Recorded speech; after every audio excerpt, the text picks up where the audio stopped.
The ceremony was meant to seal her fate. And as Seren stood at the altar beside a man who smelled of cruelty and conquest, she knew what came next. The bite, the bond, and then, within days, his death. That was her curse. The secret she could never speak aloud. Every man who tried to claim her would die. She'd watched it happen once before, years ago, when a boy had pressed his lips to hers and collapsed before he could pull away. Since then, Seren had been passed between noble houses like a poisoned chalice no one wanted to drink from. Until her father found a use for her. Lord Brennick of Thornfeld wanted a bride. He was brutal, ambitious, and dangerous, the perfect target. Her father had offered her willingly, knowing the rival Alpha would be dead within a fortnight of claiming her. Seren was not a bride. She was a weapon. So she stood frozen in her white gown, waiting for teeth to sink into her throat and seal both their dooms. Then the doors exploded open. Every head turned. Every breath stopped. And through the shattered entrance walked a man who made the air itself grow cold. King Calder of Valdrin, the frozen king, the most powerful Alpha in the realm. He crossed the hall without a glance at the armed guards or the snarling rival Alpha. He stopped directly before her. "She's mine," he said. Neither of them understood what those words would awaken. The great hall of Thornfeld had been decorated for a wedding. White flowers climbed the stone pillars, candles flickered in silver holders, and at the altar, surrounded by witnesses who had come to watch a political alliance be forged in blood and bond, Seren stood perfectly still. She could feel Lord Brennick beside her. His presence was oppressive, a weight against her skin. He was tall, broad-shouldered, with a jaw like carved granite and eyes that held no warmth. When he looked at her, she saw only possession. "You're shaking," he murmured, low enough that only she could hear. His lips curled into something that might have been a smile on a kinder face. "Nervous, little bride?" Seren said nothing.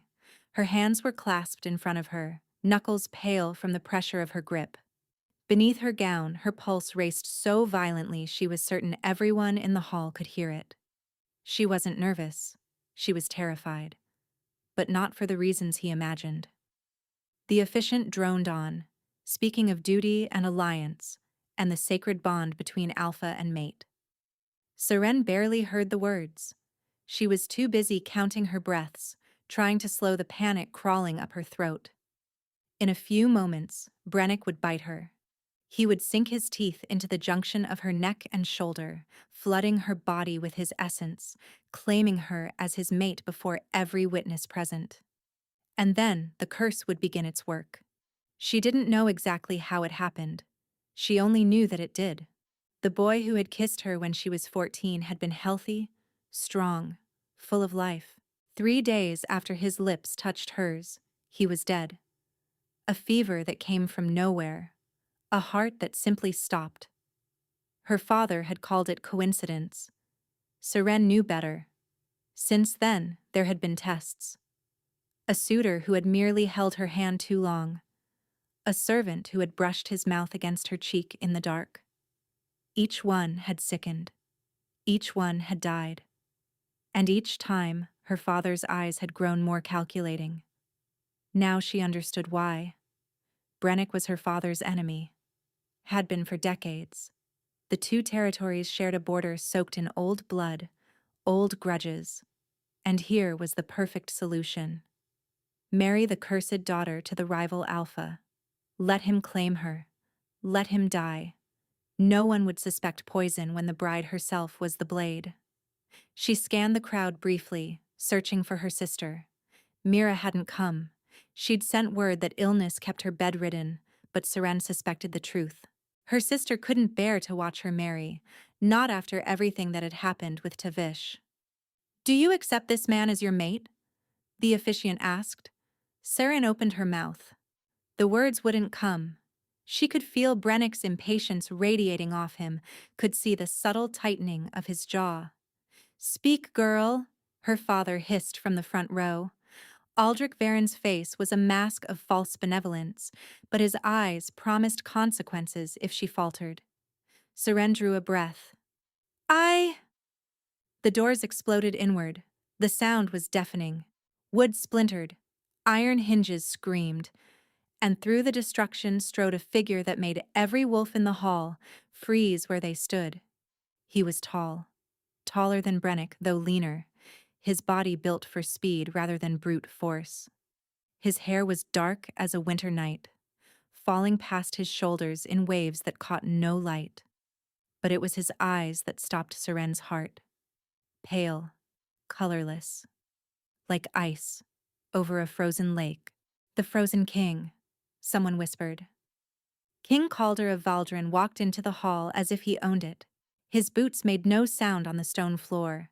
The temperature dropped with every step he took, a physical chill that raised goosebumps on Seren's arms even through her gown. Guards moved to intercept him. He didn't even look at them. They simply stopped, their bodies locking in place as if the cold had seeped into their very bones. Brennick snarled, stepping forward. You dare? Silence. The word was quiet, but it carried. Brennick's voice died in his throat. The king crossed the remaining distance to the altar. He stopped directly in front of Seren, those terrible winter-gray eyes fixed on her face. She should bow. She should speak. She should do something other than stand there trembling like a rabbit before a wolf. But she couldn't move, couldn't breathe, couldn't think. He studied her for a long moment. His expression revealed nothing. Then he turned to face the hall, to face Brennick and her father and every witness who had come to watch her be claimed. This woman belongs to me, he announced. I invoke the king's right. She is mine. Chaos erupted. The carriage moved through the night in silence. Seren sat rigid on the velvet seat, her hands still clasped in her lap, fingers aching from tension. Across from her, a shadow in the darkness, sat the Frozen King. He hadn't spoken since they'd left Thornfeld, hadn't explained, hadn't even looked at her. He simply sat there, still as a statue, radiating that same bone-deep cold that had followed him through the wedding hall. Outside the window, the landscape changed. The familiar hills of her father's territory gave way to darker forests, older mountains. They were heading north, toward Valdren, toward his kingdom. Seren's mind raced with questions she didn't dare ask. Why had he taken her? What did he want? Did he know about her curse? That last thought made her stomach clench. If he knew, then he was either mad or had some plan she couldn't fathom. And if he didn't know, then he would try to claim her eventually. He would bite her. He would bond her. And then he would die. The Frozen King. The most powerful alpha in the realm. Dead because of her. You haven't asked why. His voice startled her. Low, quiet, empty of warmth. Like wind over a frozen plain. Seren swallowed. Would you answer if I did? A pause. Something shifted behind those colorless eyes. Perhaps. She gathered her courage. Why did you take me? Because you were useful. The bluntness of it stung more than she expected. Of course. Why else would a king interrupt a wedding ceremony and invoke an ancient rite that hadn't been used in centuries? He needed something. She was a means to an end. Useful how? She asked. The king tilted his head slightly, studying her the way one might study an unusual specimen. Lord Brennick has been a thorn in Valdren's side for years. Taking his bride on his wedding day sends a message. So I'm a political statement. Yes. At least he was honest. Seren almost laughed. She'd gone from being her father's weapon to being this cold stranger's trophy. The method had changed, but the purpose remained the same. She was a tool. Nothing more. What happens when we reach Valdren? She asked. We marry. The word dropped between them like a stone into still water. Marry, Seren repeated. Within 3 days. The ceremony will be private. No guests. No witnesses beyond what law requires. Her throat tightened. Marriage meant claiming.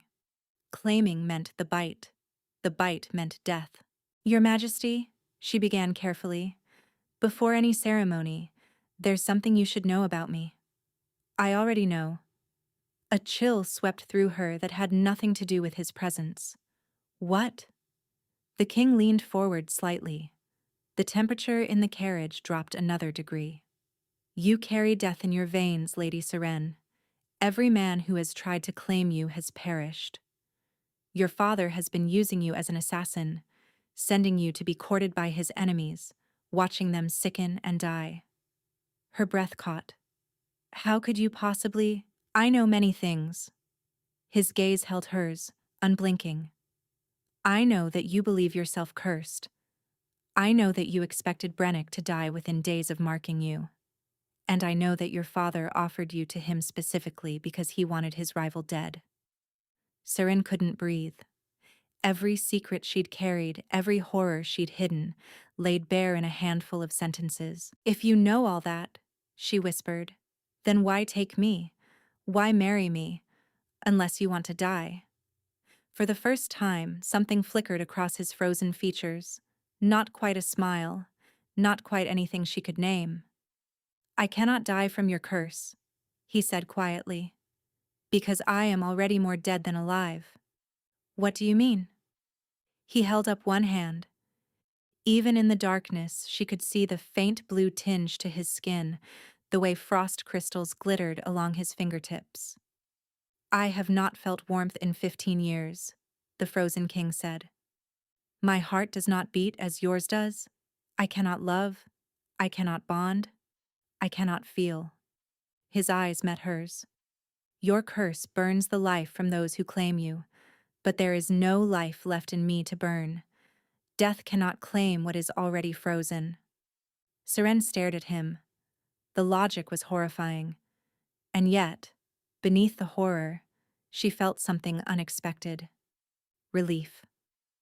You'll never try to bite me, she said slowly. Never. You'll never try to bond me. I could not even if I wished to. And in exchange? You will be my queen.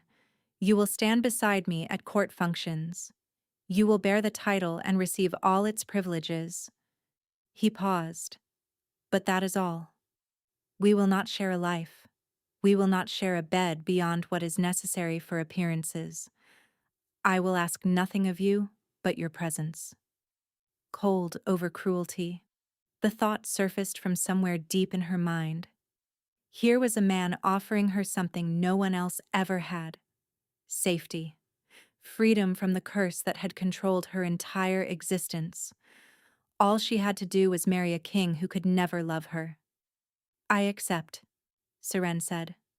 The Frozen King nodded once. Neither of them spoke again until the carriage reached the black iron gates of Valderen. The castle rose from the mountains like something grown rather than built. Dark stone towers pierced a sky heavy with clouds. No banners flew, no torches burned in the windows.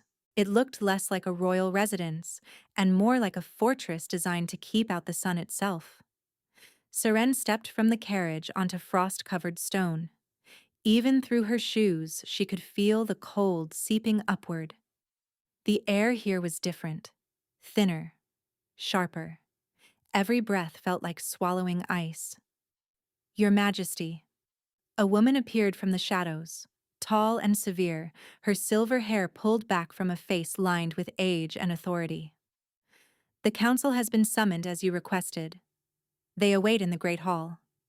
Good. Calder strode past without breaking pace. Come, he said to Seren. She followed, her gown trailing across the frozen ground. Servants appeared to flank her, their eyes curious but carefully blank. None of them spoke to her directly. None of them smiled. The great hall was vast, lit by chandeliers that cast more shadow than light. A long table dominated the center, surrounded by men and women in dark formal clothing. Every face turned as Calder entered. Every face showed some variation of shock when they saw Seren behind him. My lords and ladies, Calder announced without preamble. "This is Lady Seren Varen. She will be my queen. The ceremony takes place in 3 days." Silence crashed through the room. Then the whispers began. Low, urgent, scandalized. Seren caught fragments as they rippled around the table.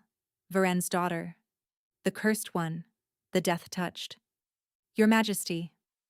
A man near the head of the table rose, his face carefully neutral. He was perhaps 60, with sharp eyes and a sharper voice. "This is unexpected. The council was not consulted on matters of royal marriage."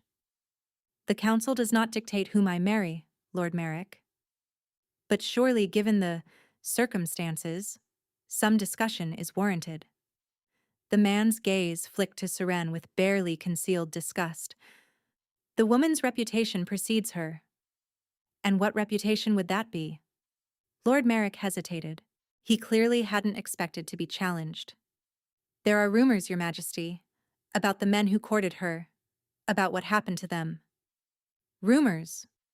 Calder's voice dropped several degrees. The candles flickered. Frost began to creep across the table's surface, spreading outward from where his hands rested. "You would have me make decisions based on rumors?" "I merely suggest that the council review." "You suggest nothing." The king's ice-rimmed stare locked onto Lord Merrick with an intensity that made the older man flinch. "I have made my choice. Lady Seren will be queen. Anyone who objects may leave this hall and this kingdom, permanently." The frost had reached Lord Merrick's hands now. He jerked back, shaking crystals from his fingers, his face pale. No one else spoke. Calder turned to Seren, and for just a moment something flickered in his expression. Not warmth, not kindness, but something almost like acknowledgement. "You will have chambers prepared in the East Wing," he told her. "My steward will see to your needs. If anyone disrespects you, report it to me directly." He was protecting her, Seren realized, publicly, deliberately, making clear to every ambitious lord and scheming courtier that she was under his shield. "Thank you, Your Majesty," she said softly. He nodded once. Then, without another word, he swept from the hall, leaving Seren standing alone before a table full of wolves who now knew better than to bare their teeth. The silver-haired woman appeared at her elbow. "This way, my lady." Seren followed her through corridors of black stone, past tapestries depicting battles fought in snow and ice, past windows that looked out onto mountains shrouded in eternal winter. "The king has never taken a queen," the woman said suddenly. Seren glanced at her. "Never?" "In 15 years of rule he has refused every offer, every alliance, every princess and noble daughter presented to him." The woman's eyes remained forward. "You are the first he has ever chosen. Why are you telling me this?" The woman stopped before a heavy wooden door. When she turned, her expression had softened almost imperceptibly. "Because many in this court will try to destroy you," she said. "They will see you as an intruder, a threat, a weakness to be exploited. But the king does not make choices lightly. If he has claimed you, there is a reason." She opened the door. "My name is Helwyn. I served the king's mother before him. If you need an ally in these halls, you may call on me." She left before Seren could respond. The chambers were beautiful. Cold, yes, but beautiful. A canopied bed draped in pale blue silk. A fireplace large enough to stand in, though no fire burned within it. Windows that stretched floor to ceiling, offering a view of the mountains beyond. Seren walked to the window and pressed her palm against the glass. It was like touching pure ice. 3 days until the wedding. 3 days until she became queen of this frozen kingdom, wife to a king who could never love her. She should feel trapped. Should feel like she'd simply exchanged one cage for another. But standing there in the cold silence, watching the snow fall over the distant peaks, Seren felt something she hadn't felt in years. Hope. And that terrified her more than anything. The wedding took place at midnight. No guests filled the chapel. No flowers adorned the altar. Only the officiant, 2 witnesses required by law, and the cold press of shadows against ancient stone. Seren wore a gown of deep blue velvet, chosen by Helwyn from a wardrobe that had belonged to the king's mother. It was beautiful in a stark way, fitted close to her body, the sleeves long enough to cover her trembling hands. Calder stood before the altar in black, as always.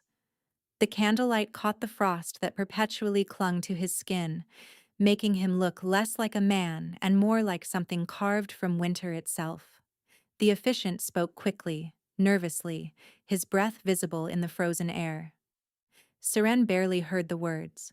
She was too focused on the man beside her, on the impossible reality of what she was doing.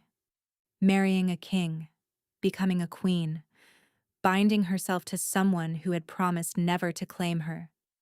Do you, Calder of House Valdrin, take this woman as your queen and mate? I do. The words held no emotion, no warmth, simply fact. And do you, Seren of House Varen, take this man as your king and mate? Seren's throat tightened. She thought of her father's face when Calder had taken her. The rage, the disbelief, the plans crumbling to ash. I do, she said. Yin, then, by the ancient laws of bonding, I pronounce you. No marking, Calder interrupted. The verbal claim suffices. The officiant blinked. Your Majesty, tradition requires what I say it requires. The temperature dropped sharply. Ice crept across the altar stone. The verbal claim. Nothing more. The officiant swallowed visibly. Of course, Your Majesty. Then by verbal claim alone, I pronounce you bound, King and Queen of Valdrin. It was done. Seren expected to feel something. Relief, perhaps. Or dread. Instead, she felt hollow, as if the ceremony had carved something out of her and left only empty space behind. The witnesses departed. The officiant fled.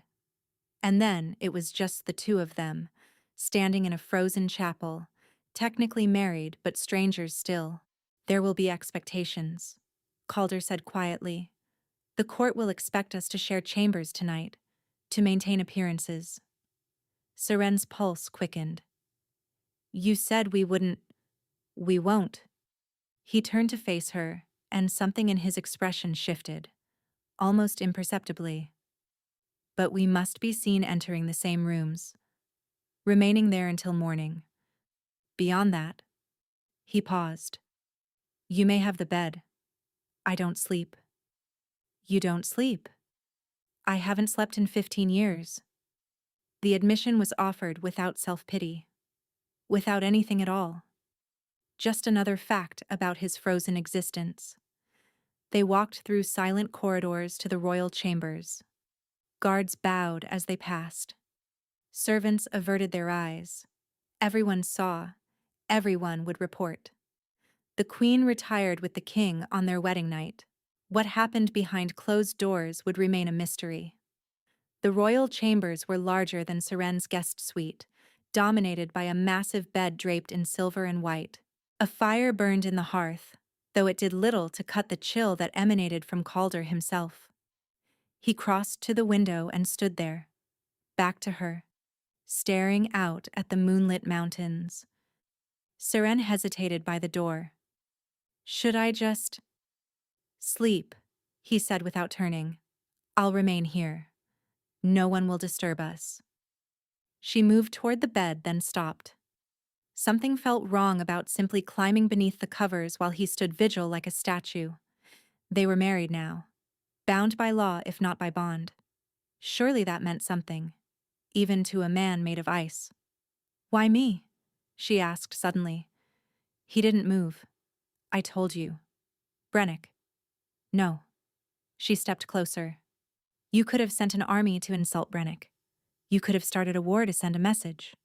But you came yourself. You claimed me personally. Why? The silence stretched. When he finally spoke, his voice was different. Softer, maybe. Or just more tired. Because you were the only solution I hadn't tried. Solution to what? He turned then, and Seren saw something in those storm-colored eyes that she hadn't seen before. Not emptiness, exhaustion, the bone-deep weariness of someone who had been fighting a battle for so long they'd forgotten what peace felt like. My curse, he said. It's killing me. Slowly, but inevitably. The cold spreads a little further each year. My heart beats a little slower. In a decade, perhaps less, I'll be frozen entirely. Dead, but unable to die. He paused. The only thing that could save me is a true mate bond. But every woman who has tried to bond with me has burned out from the cold before the connection could form. Seren's breath caught. Burned out? Their warmth couldn't survive contact with my ice. They sickened. Faded. His jaw tightened. I stopped allowing attempts years ago. The guilt became unbearable. My sister was the last. She tried to warm me during one of my episodes. It killed her. Pain flickered across his features, there and gone in an instant. So you chose me because I can't be claimed anyway. I chose you because neither of us can hurt the other. He looked at her, and for just a moment the ice seemed to crack. We're both cursed, Seren. Both poisonous to anyone who gets too close. But together. He didn't finish the sentence. Seren understood anyway. Together, they were safe. She moved to the bed and sat on its edge, suddenly tired in ways that had nothing to do with the hour. What happens now? Now we survive, Calder said. We play our roles. We give the court a king and queen who appear united, and we ask nothing of each other that cannot be given. It should have felt like a prison sentence. Instead, it felt like mercy. Thank you, Seren whispered, for being honest with me. Surprise flickered behind his eyes, as if gratitude was a language he'd forgotten how to speak. Sleep, he said again, turning back to the window. Tomorrow the court will begin circling. You'll need your strength. Seren lay back against the pillows, pulling the covers around her. The bed was cold, but not unbearably so. She watched the king's silhouette against the moonlit glass, a dark figure rimmed in frost, and felt her eyes grow heavy. Just before sleep claimed her, she heard him speak again, so quietly she almost missed it. No one has ever thanked me before. Days passed, then weeks. Seren learned the rhythms of her new life. Mornings with Helwyn, reviewing correspondence and court protocols. Afternoons in the library, a vast space filled with books older than the kingdom itself. Evenings alone in her chambers, watching the snow fall over the mountains. And nights. The first few nights after the wedding, she'd expected Calder to disappear entirely. To maintain appearances only when necessary. But he returned to the royal chambers each evening, always after she'd retired, always remaining by the window until dawn. They didn't speak much. He seemed to prefer silence, and she was too uncertain to break it without reason. But his presence became familiar, almost comforting. The knowledge that she wasn't entirely alone in this frozen castle. Then, one evening, everything changed. Seren was sitting by the fire, reading a book on the history of Valdrin, when the door opened earlier than usual. Calder entered, and she knew immediately that something was wrong. His face was paler than usual, his movements slower, and his hands, usually merely frosted, were covered in ice so thick it looked like crystal gloves. Your Majesty. She stood quickly. What happened? Council session. His voice was strained. Lord Merrick enjoys testing my patience. Testing it how? He moved toward the fireplace, standing closer to the flames than she'd ever seen him. He proposed that our marriage be dissolved, claimed you were a danger to the realm, demanded that the council vote on your removal. Seren's stomach dropped. And? I refused to entertain the motion. The ice on his hands began to crack and fall away, revealing blue-tinged skin beneath. He did not appreciate being refused. So the ice responds to emotion. He flexed his fingers slowly, painfully. When I suppress feeling, it remains manageable. When I lose control, he didn't finish. Seren moved without thinking. She crossed to him and took his hands in hers, her warmth meeting his cold. Calder went rigid. What are you? Helping. She held on despite the ache spreading through her fingers. You're in pain. This helps. You can't know that. Look at your hands. He looked. The blue was fading, replaced by something closer to normal flesh tone. The ice that had been creeping up his wrists retreated. How? He breathed. I don't know. Seren's own hands were numb now, but she didn't let go. Perhaps death cannot claim what is already frozen, and perhaps ice cannot consume what already carries fire. Maybe our curses don't just fail to hurt each other. Maybe they heal each other. He stared at her, and for the first time, she saw something besides emptiness in those storm-gray eyes. Something raw and wondering and almost frightened. It should burn you, he said. My cold should be hurting you. It is. She smiled slightly. But I've survived worse. He pulled his hands away abruptly. Don't do that again. I won't be responsible for harming you. You didn't harm me. You're shaking. She was. Her entire body trembled from the cold that had seeped into her bones.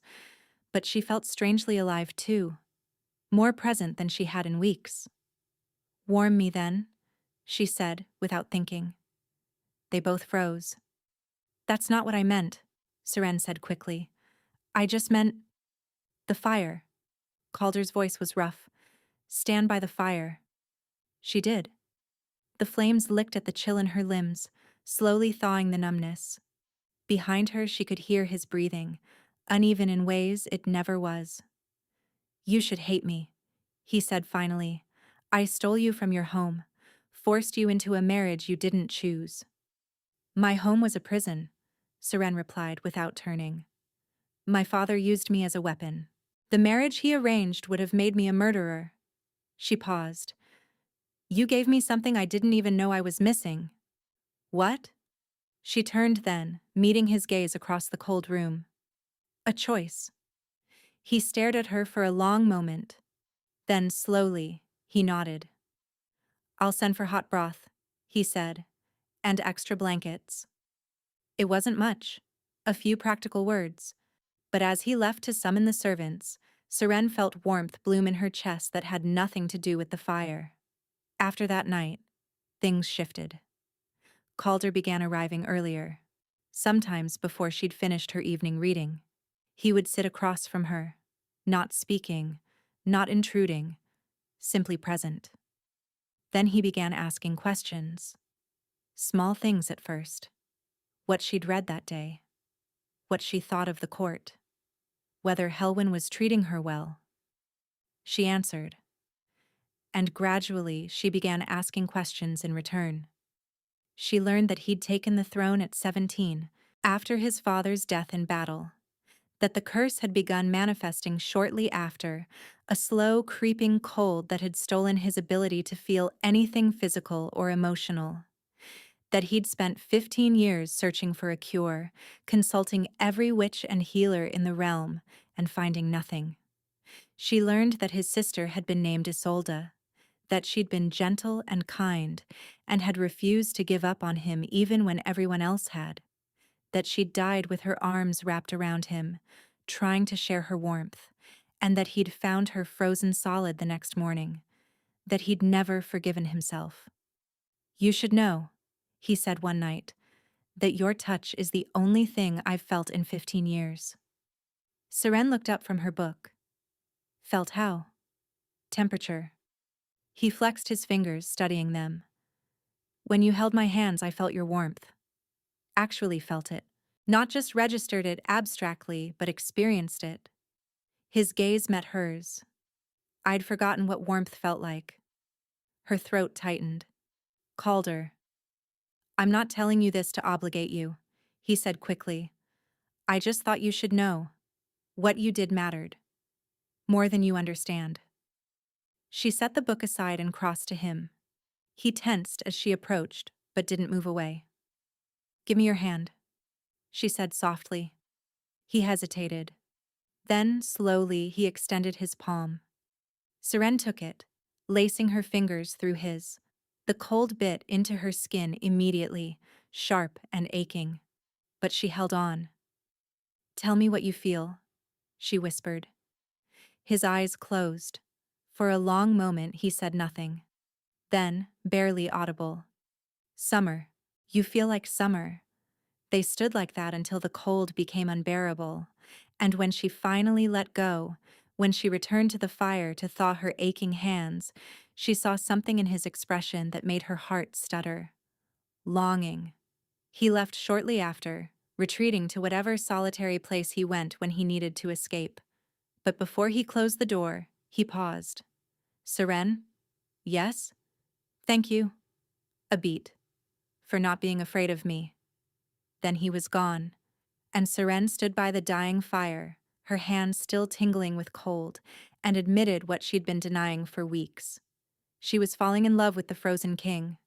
2 months passed, and Seren learned what happiness felt like. It crept up on her slowly, not in grand gestures or passionate declarations, but in small moments that accumulated like snow. The way Calder's eyes would seek her out when he entered a room. The way he began sharing his meals with her, even though he barely ate. The way he would reach for her hand during difficult council sessions, his cold fingers twining with hers beneath the table. They didn't share a bed in the traditional sense, but they shared a life. Conversations that stretched past midnight, comfortable silences that needed no filling, a growing warmth between them that seemed to thaw something in him, degree by careful degree. Seren noticed the changes, the ice on his skin retreating, the color returning to his complexion, the way he smiled now, sometimes, when he thought no one was watching. She noticed other changes too, in herself. The nausea started in the mornings, a churning unease that made breakfast impossible. She dismissed it at first as anxiety, then as the rich food she still wasn't accustomed to. But when the dizziness began, when her courses failed to arrive for the second month in a row, she could no longer deny the truth. The castle physician confirmed it with trembling hands. "You're with child, Your Majesty." The words hit her like a physical blow. She sat in stunned silence while the physician bowed and retreated, leaving her alone with an impossibility. She was pregnant. She and Calder had never been intimate, had never done anything that could result in a child, and yet, somehow, impossibly, she carried life within her. Unless, the thought surfaced slowly, terrifyingly. The curse. Her curse. It killed any man who claimed her, who bonded with her. But what if the inverse was also true? What if when she touched someone cursed like herself, when she held Calder's hands and felt his ice and gave him her warmth, something had happened? Something beyond either of their understanding? She needed to tell him. She found Calder in his study, poring over maps and correspondence. When she entered, his face lifted with that new expression she'd come to treasure. Not quite warmth, but close. The closest he could manage. "Seren." He rose. "You look pale. Is something wrong?" She closed the door behind her. Her hands were shaking. Her whole body was shaking.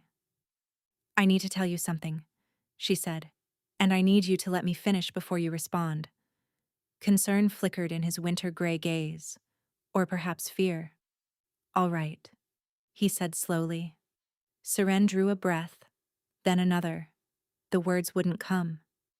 How could she explain this? How could she tell him that something miraculous and terrifying had happened, something neither of them had planned or prepared for?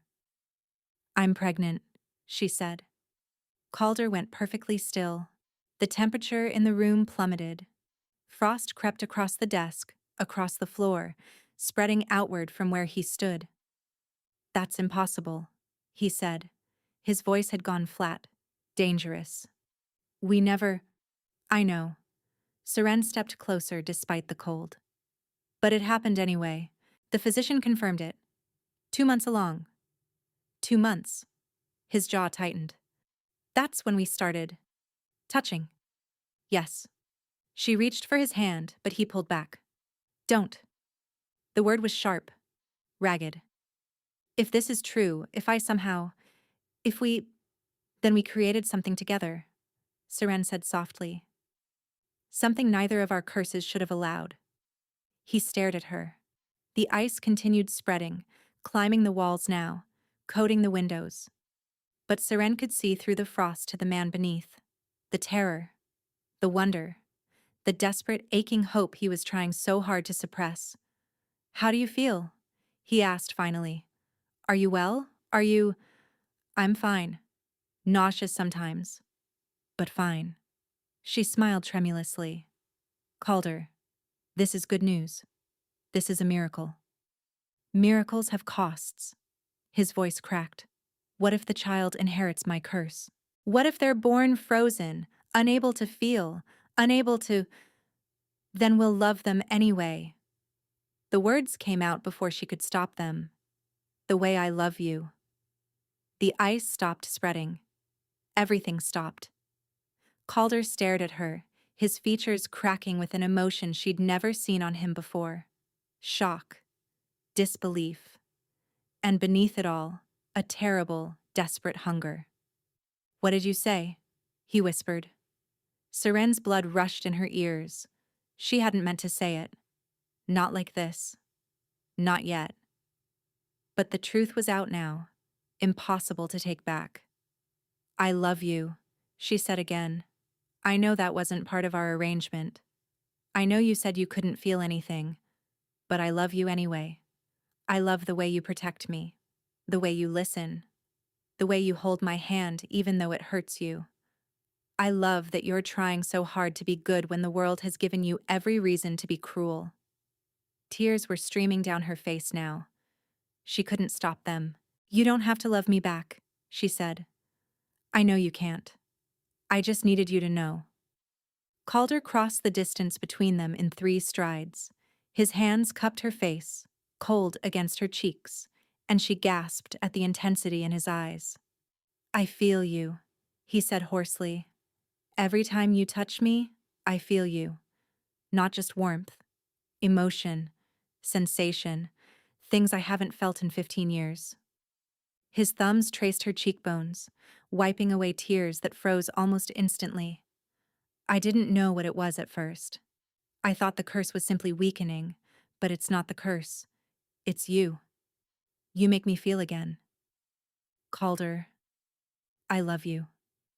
The words came out rough, broken, as if torn from somewhere deep inside him. I didn't think I could. I didn't think I was capable anymore. But I love you, Seren. I love... He stopped mid-word. His eyes went wide. His hands fell from her face as he stumbled backward, clutching his chest. A sound escaped him, something between a gasp and a groan, and Seren watched in horror as ice exploded across his skin. Not the slow, creeping frost she'd seen before. This was violent, sudden, covering his throat, his face, spreading so fast she could barely track it. Calder! She lunged for him, but the cold knocked her back. It radiated from him like a weapon, like a living thing that wanted to destroy everything it touched.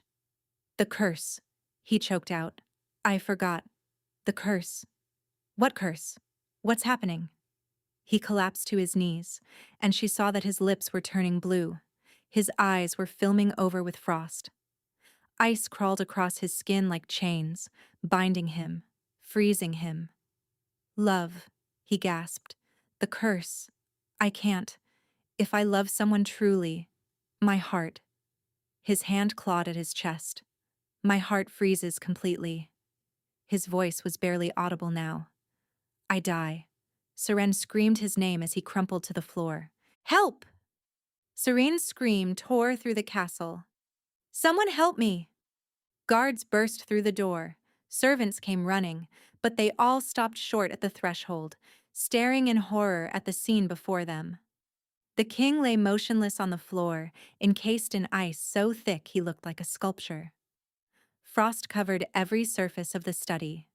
The windows had cracked from the cold. And kneeling beside him, her hands pressed uselessly against his frozen chest, was the queen. "Don't just stand there," Seren sobbed. "Do something."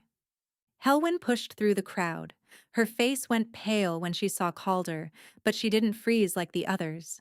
She knelt beside Seren, pressing 2 fingers to the king's throat. "He's alive," she said quietly. "Barely. His heart still beats, but slowly. Very slowly." "What happened to him?" "He said something about a curse, about love. The Valdrin curse." Helwyn's voice was grim. "I'd hoped it was just legend. Every king of this bloodline carries it. They cannot love. If they do, their hearts freeze. They die." Saren shook her head desperately. "That can't be right. There has to be a cure. There has to be something." "There is no cure. Countless healers have tried over the centuries. The curse was designed to be unbreakable." "Then we find the one who designed it." Seren grabbed Helwyn's arm. "Where did the curse come from? Who cast it?" Helwyn hesitated. "The records are incomplete. It happened 4 generations ago. King Aldrich of Valdrin." "Aldrich?" Seren's blood went cold. "That was my great-great-grandfather's name, Aldrich Varen." Helwyn stared at her. "Varen? Your family name?" "Yes." Seren's mind raced. "My father is Aldrich, named after our ancestor. He's always been obsessed with our family history, with restoring our former glory." She looked down at Calder's frozen face. "What if it is not coincidence? What if my family is connected to this curse? That would mean... It would mean my father knows something." Seren rose to her feet, her grief crystallizing into something harder. "It would mean he's been lying to me my entire life." She called for the castle physician, for the strongest healers in the kingdom. They came, examined, and shook their heads with the same helpless expressions. The king could not be thawed. The king could not be saved. The king would remain frozen until his heart stopped entirely. "Days," they said. "Perhaps a week if they kept him warm." But the outcome was inevitable. Seren refused to accept it. She spent hours in the library searching through histories and genealogies, looking for any connection between House Varen and House Valdrin. What she found made her sick. 4 generations ago, a Varen lord had served on the Valdrin Council. His name was Aldrich, like her father, like her ancestor. He'd been ambitious, cunning, and desperate for power. When the king of that era refused to grant him lands he coveted, Aldrich Varen had sought revenge. He'd hired a witch, the most powerful dark practitioner in the realm, and together they'd crafted a curse that would destroy the Valdrin bloodline from within. No king of Valdrin would ever love. If they did, they would die. It was elegant in its cruelty, a curse that guaranteed every ruler would be isolated, alone, incapable of true connection. A curse that would weaken the kingdom from within, generation after generation. And her family had created it. Seren closed the book with shaking hands. Her father had known. He must have known. The family records would have contained this history. The curse on her, the death she carried for any man who claimed her, it wasn't random misfortune. It was part of a larger design. She was a weapon. She'd always been a weapon, forged by her own bloodline to destroy. But if her family had created this curse, then perhaps her family could undo it. "I need to see my father," she told Helwyn that evening. "I need answers only he can provide." Helwyn's expression darkened. "Your Majesty, Lord Varen is not a man to be trusted. If he's connected to this curse, then he's the only one who knows how to break it." Seren looked at Calder's frozen form, still lying where he'd fallen. They'd moved him to the bed, surrounded him with fires and heated stones, but nothing penetrated the ice. His lips were blue. His skin was translucent. He looked like a corpse preserved in crystal. I won't let him die, Seren whispered. Whatever it takes. Whatever it costs. She rode out at dawn with a small escort, pushing the horses hard through the mountain passes. The journey to Thornfell took 3 days. 3 days of barely sleeping, barely eating, her mind consumed by fear and fury and desperate hope. Her father would have answers, and she would tear them from him if she had to. The Varen estate looked exactly as she remembered. Gray stone walls, iron gates, a courtyard where she'd spent her childhood being told she was worthless, cursed, a stain on the family name. Seren dismounted and strode through the entrance without waiting to be announced. Servants scattered at the sight of her. Guards moved to intercept, then recognized her and fell back in confusion. She was queen now. Even in her father's house, that title carried weight. She found him in his study. Aldrich Varen sat behind his desk, a glass of wine in his hand, his expression carefully blank as she burst through the door. He was older than she remembered, grayer, but his eyes held the same cold calculation they always had. "Daughter?" he said mildly. "Or should I say, Your Majesty? I heard about your unexpected elevation. I must admit, I didn't anticipate the Frozen King taking my weapon for his own. I know about the curse." Seren's voice shook with rage. "I know our family created it. I know you've been using me as part of some centuries-old vendetta against Valdrin." Her father took a slow sip of wine. "So you've done your research. I'm impressed. You were never the clever one. How do I break it?" "Break it?" He laughed softly. "My dear girl, why would you want to break it? The curse is working exactly as intended. The Frozen King is dying, isn't he? Dying because he made the mistake of loving you." The words hit her like a physical blow. "You planned this." "Of course I planned it." Aldrich set down his glass and rose, circling the desk toward her. "I planned everything. Your curse, your isolation, your desperation. When Brennick wanted a bride, I offered you, knowing the fool would be dead within weeks. But when the Frozen King intervened," his smile widened. "That was better than I could have hoped. The one man in the realm capable of destroying our family's ancient enemy, and you made him love you. I didn't make him do anything. Didn't you? All those touches, all that warmth you offered him? You're not just death, Seren. You're a lure, a trap. I made you that way." Seren felt the ground tilt beneath her. "What do you mean you made me?" Her father's smile turned cruel. "Did you really think your curse was natural? That you were simply born broken?" He stepped closer, close enough that she could smell the wine on his breath. "Your mother was a fire witch. Did you know that? Her magic was bound before you were born, but she passed it to you anyway. When you manifested at 14, I saw an opportunity. The boy who died, the one who kissed me. A test." Aldrich shrugged. "I needed to know if the binding I'd placed on you would work.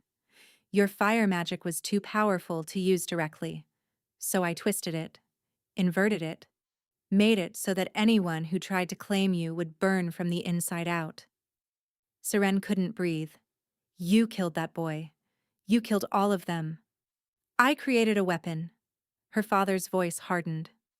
"A weapon to finally end the Valdrin bloodline and reclaim what our family lost generations ago. And now that weapon has done its work. The Frozen King will die, Valdrin will fall into chaos, and House Varen will rise from the ashes." Rage exploded through Seren.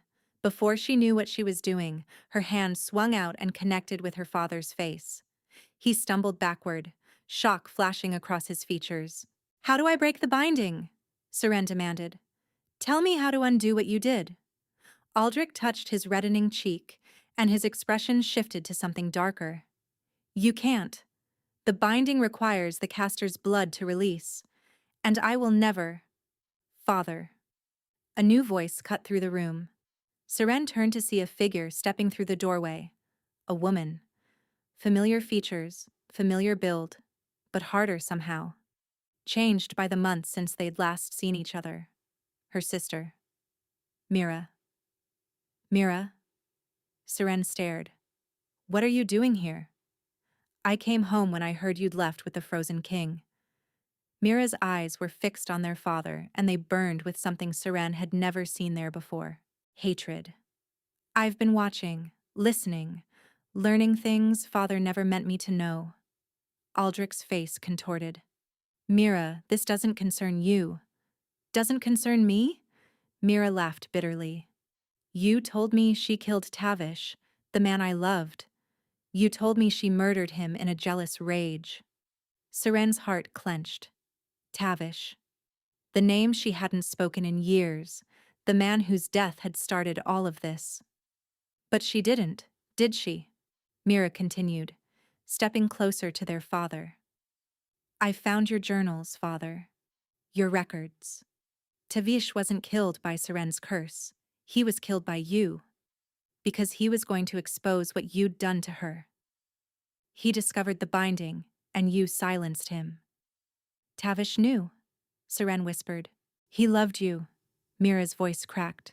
Not me. He never loved me. He was kind to me because I was your sister, but you were the one he wanted. Tears streamed down her face.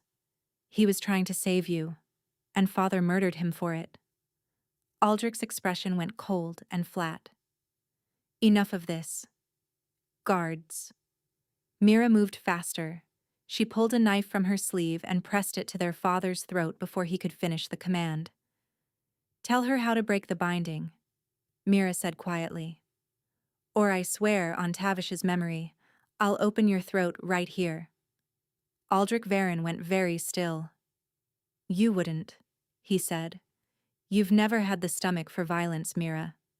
I've never had a reason before. The knife pressed harder, drawing a thin line of blood. Tell her. Now.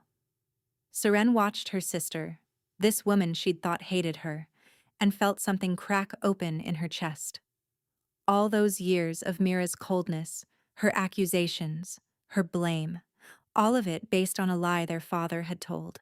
The binding requires blood, Aldrich said through gritted teeth. My blood, specifically. It must be spilled willingly on the seal. What seal? The one I placed on you when you were 14. His eyes found Seren's. It's inside you, carved into your very bones. A drop of my blood given freely will dissolve it. Then give it freely, Mira demanded. Never. Despite the knife at his throat, Aldrich smiled. Kill me if you want. The binding will remain. Your precious frozen king will still die. Seren's mind raced. Blood given freely. That was the requirement. But their father would never choose to break the binding. He'd die first and gladly, knowing his vendetta would outlast him. Unless, you said the binding inverted my fire magic, Seren said slowly. Made it deadly instead of warm. Aldrich's smile flickered. So? So if the binding breaks, my magic returns to its natural state. Fire. Warmth. She stepped closer. Ice is weak against fire. That's why you chose me for this plan, isn't it? Because if I were ever free, I could actually save him. Her father's expression shifted, the first crack in his confidence. The curse on Valdrin was cast by a witch you hired, Seren continued.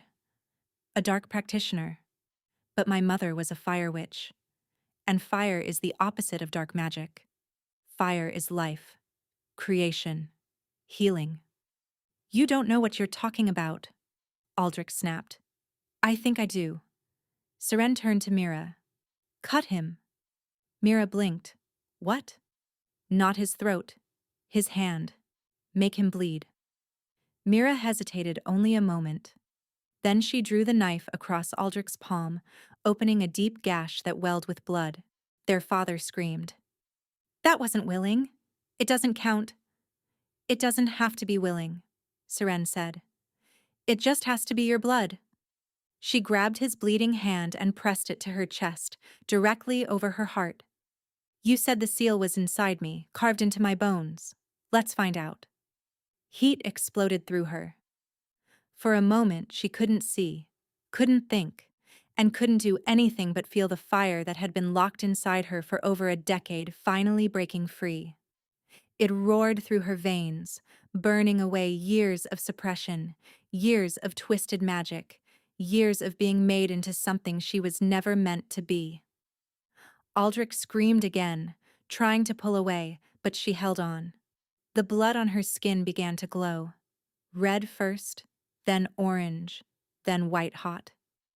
Seren felt something shatter inside her, a cage she hadn't even known existed, and suddenly she was burning from the inside out. But it didn't hurt. It felt like coming home. When the light finally faded, Seren opened her eyes. Her father lay crumpled on the floor, unconscious but breathing. Mira stood frozen by the doorway, her face pale with shock. And Seren? Seren was on fire. Not literally, but flames danced along her fingertips, warm and golden and completely under her control.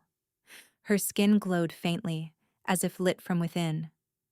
And the cold that had always lurked inside her, the death she'd carried for so long, was gone.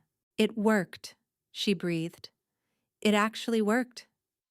Mira crossed to her slowly, staring at the flames that wreathed her sister's hands. "You're beautiful," she whispered. "You've always been beautiful. I just couldn't see it before." Seren looked at her sister, this woman who had hated her for years based on their father's lies. "Mira, go." Mira's voice cracked. "Go save your king. I'll deal with father." "What will you do?" Mira looked down at Aldrich's unconscious form. "I'll make sure he answers for what he's done. Tavish, mother, you, all of it." She met Seren's eyes.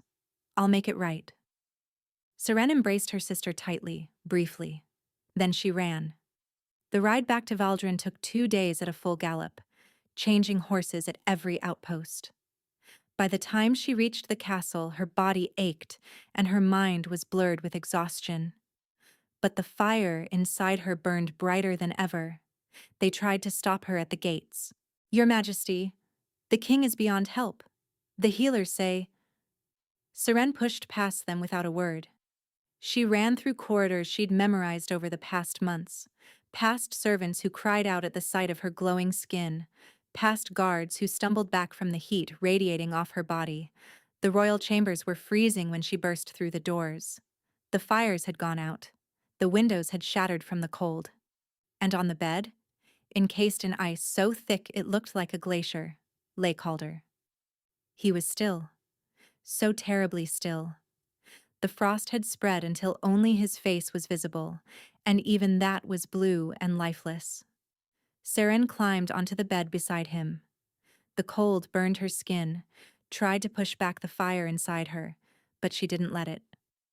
"I'm here," she whispered, pressing her hands to his frozen chest. "I'm here, and I'm not letting you go." She reached for the fire.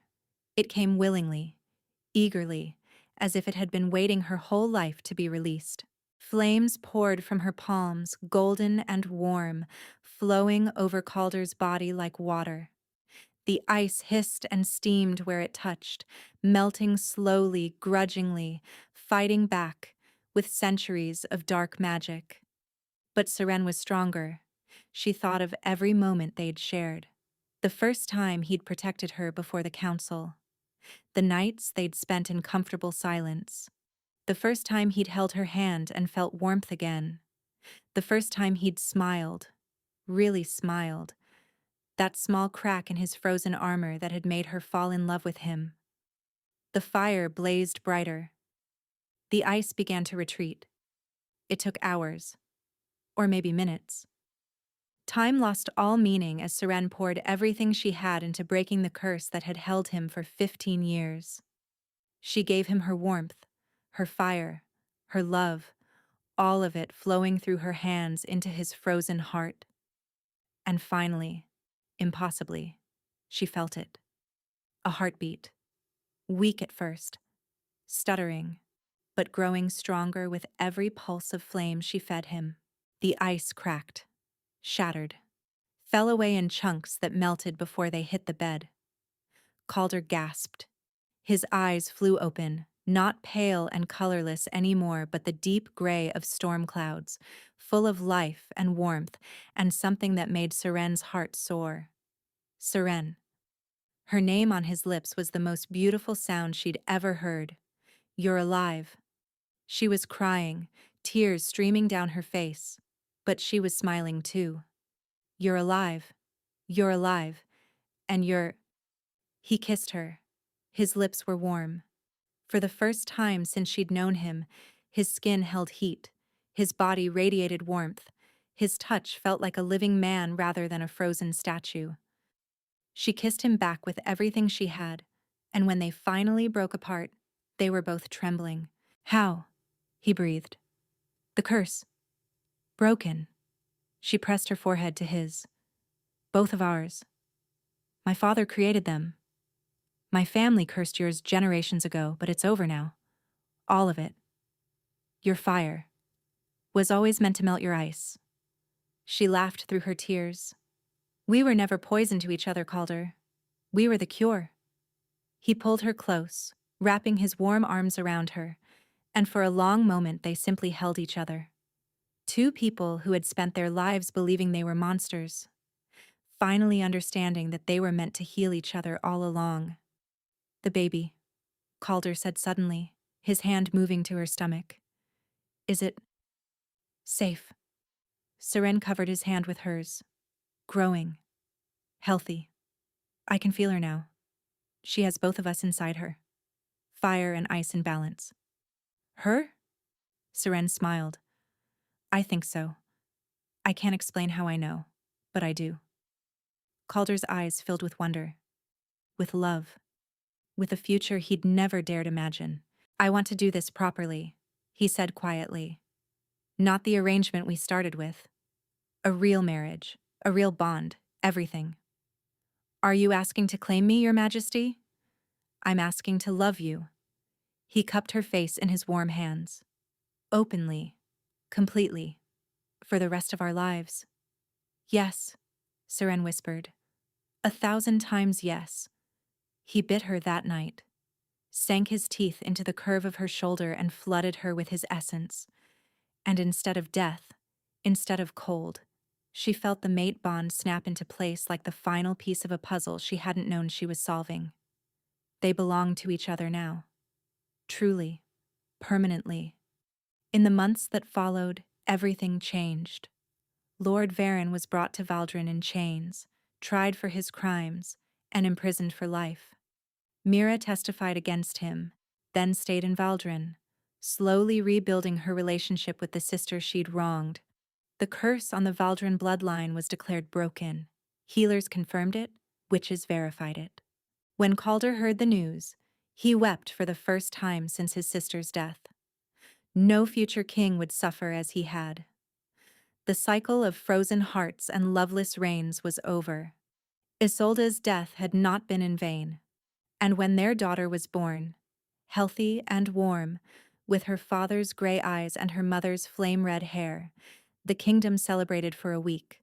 They named her Ember, in honor of Seren's fire, and in memory of Isolde, the sister who had given everything trying to warm her brother's frozen heart. On the first anniversary of the curse breaking, Seren stood on the balcony of the royal chambers, watching the sunrise paint the mountains gold. Warm arms wrapped around her from behind. What are you thinking? Calder murmured against her hair.